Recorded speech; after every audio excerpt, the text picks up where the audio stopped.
There are moments when fear becomes unbearable, moments when people stop trying to understand what's happening and reach for help instead. They call the police, they call emergency services, they call anyone who might make the situation stop. These are not urban legends. These are true scary stories, real-life horror experiences where calling for help didn't end the fear. It made it worse. Every story in this video is a true horror story based on real accounts.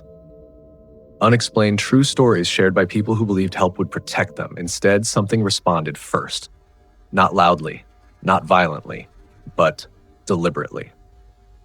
What connects these experiences isn't panic, it's timing. The moment the call was made, the pattern changed. Sounds became clearer, movements became closer, as if the act of asking for help was acknowledged by something that didn't want to be interrupted. These are 5 unexplained true stories where police couldn't help, where emergency lines went silent, and where calling for help intensified what was already happening. No answers were given, no explanations were offered, only consequences. Every time they asked for help, something responded. And after that, nothing ever felt the same again. It started quietly, the kind of quiet that feels intentional. The house was empty, but the air felt heavy, like something had settled in long before nightfall. At first, it was easy to ignore, a soft sound from another room, a faint shift in the silence, nothing that felt urgent enough to act on. As the minutes passed, the sounds became consistent, not louder, just closer, always stopping the moment attention was given to them. The person telling this story waited longer than they should have, hoping it would pass on its own. It didn't. The decision to call the police didn't come from panic, it came from exhaustion. A quiet belief that once someone else knew, whatever was happening would stop. The phone call was short, calm, controlled. The operator asked routine questions, the line stayed open. The moment the call ended, something changed. The sounds didn't disappear, they adjusted. What had once stayed in one room now moved through the house, slowly, deliberately, as if the presence was no longer hiding. Police arrived within minutes. They searched every room, every corner, found nothing out of place, no forced entry, no explanation. The house felt normal again while they were there, quiet, almost empty. After they left, the silence didn't return. Instead, there was a feeling of acknowledgement, like something had waited. The sounds resumed closer than before. That night ended without incident, but the house never felt unoccupied again. Later, the person realized something unsettling. The activity didn't stop when help was called. It paused, and whatever was there seemed to understand it had been noticed. The second story happened in an apartment building that never fully slept. Even late at night, there were always distant sounds, pipes shifting, doors closing somewhere above. That night, the sound stopped all at once. The silence felt unnatural, as if the building itself was holding its breath. At first, the person thought it was a power issue. Then came the noise, a low, irregular sound from inside the walls. Not mechanical, not random. It would start, pause, then resume in a different location, closer each time. Fear built slowly, not enough to scream, enough to realize something wasn't following any normal pattern. That's when they called emergency services. The call connected immediately. The operator's voice was clear, calm, professional. The person described what they were hearing. Mid-sentence, the operator stopped responding. The line didn't disconnect. There was no dial tone, just silence. The kind of silence that feels intentional. The person stayed on the line, repeating themselves, waiting for confirmation that someone was still there. At the exact moment the operator went silent, the sound inside the walls stopped too. For a few seconds, everything felt suspended. Then the noise resumed, louder, no longer hidden, coming from directly outside the apartment door. The call finally disconnected on its own. No explanation, no callback. When the person checked their call history later, there was no record of the call ever being made.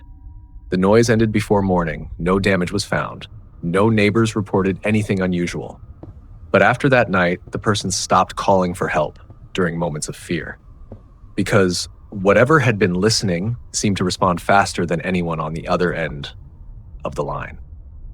This story began with something that felt almost routine, a presence that made itself known only at night. Soft movements, subtle sounds, nothing aggressive, just enough to keep sleep from coming. After several nights, the person living there decided to call the police, not out of fear, but to document what was happening. The officers arrived quickly. Calm, professional. They listened. They searched the house methodically, opening doors, checking windows, shining flashlights into corners that never seemed fully illuminated. Nothing unusual was found. No signs of entry, no explanation. While the officers were inside, the house felt different, lighter, empty. The tension that had filled the rooms for days was gone. The person almost felt embarrassed for calling, as if the fear had been imagined. Once the officers left, the shift was immediate, not dramatic, immediate. The air felt heavy again. The silence returned, thicker than before. Within minutes, the sounds resumed, not from the same places, not following the same pattern. What disturbed the person most wasn't the return of the activity. It was how it behaved. The presence no longer stayed hidden. It moved freely through the house, as if the inspection had taught it there was nothing to fear. That night ended without confrontation. No voices, no figures, just movement and awareness. The following morning, the person realized something had changed permanently. The house no longer felt like a place where something happened. It felt occupied. They never called the police again, not because they didn't trust them, but because whatever was there seemed to understand when help had come and when it was gone. Before the call, everything followed a pattern.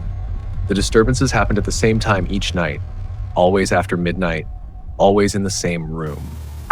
The person learned how to live around it, avoiding certain spaces, staying awake until it stopped. Fear became routine. One night, the pattern broke. The sound started earlier, then stopped completely. The absence felt wrong. After waiting too long in silence, the person called for help, hoping to reset whatever was happening. The call was brief. Nothing unusual happened during it, no interruption, no strange noises. The person almost felt relieved when the call ended. For the first time in weeks, the night felt quiet. The change didn't come immediately. It came the next night, and the night after that. The disturbances returned, but not on schedule. Different rooms, different times. Sometimes during the day, sometimes when the house was full of people. What made it unbearable was the loss of predictability. There was no longer a way to prepare, no safe room, no quiet hour. The call hadn't stopped anything. It had removed the rules. The person realized the fear wasn't stronger. It was constant. And that was worse. Whatever had been there before the call now behaved as if it no longer needed permission or timing.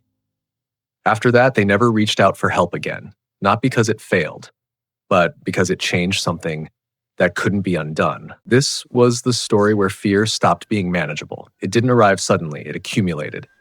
Night after night of interrupted sleep. Small disturbances that never crossed into something obvious, but never stopped either. The person telling this story waited longer than they should have before reaching out. When they finally asked for help, it wasn't to stop something specific. It was to feel less alone.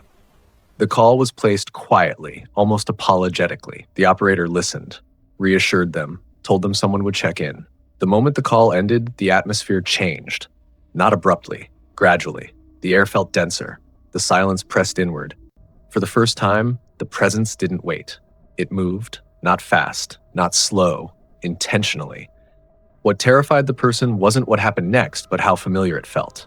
As if the response had been expected. As if asking for help was part of a sequence that had already played out before. There were no voices, no figures, just the undeniable sense of proximity. Something was no longer reacting, it was initiating. The person stayed completely still, realizing movement wasn't required to be noticed anymore. Help never arrived that night. No follow-up call, no explanation. By morning, the presence receded, leaving behind nothing measurable. No damage, no proof, only awareness. That was the last time they asked for help. Not because it failed, but because something always responded faster. And whatever answered seemed to understand that attention had been given willingly. Across all 5 stories, the details were different. Different homes, different nights, different reasons for reaching out. But the outcome followed the same direction. The moment help was requested, something else acknowledged it. Not immediately, not aggressively, just enough to make itself known. None of the people involved described what happened as an attack. There was no violence, no confrontation. What they experienced was quieter than that, a shift, a response, as if the act of calling for help crossed an invisible boundary that didn't exist before. What makes these true scary stories unsettling isn't what occurred during the calls. it's what followed them. The patterns changed. The distances closed, the awareness increased. Whatever had been present before no longer behaved the same way afterward. Help is meant to bring safety. It's meant to stop fear from escalating. But in these real-life horror experiences, asking for help didn't end the situation. It confirmed it. Maybe that's why some people hesitate before making the call. Not because they don't trust help, but because on some level, they sense that being noticed changes things. And once attention is given, it can't always be taken back. These stories don't offer answers. They don't explain what was listening or why it responded. They only show what happened after help was requested. And what followed those moments stayed with the people long after the calls ended. Some warnings are never spoken out loud, and some responses arrive before help ever does.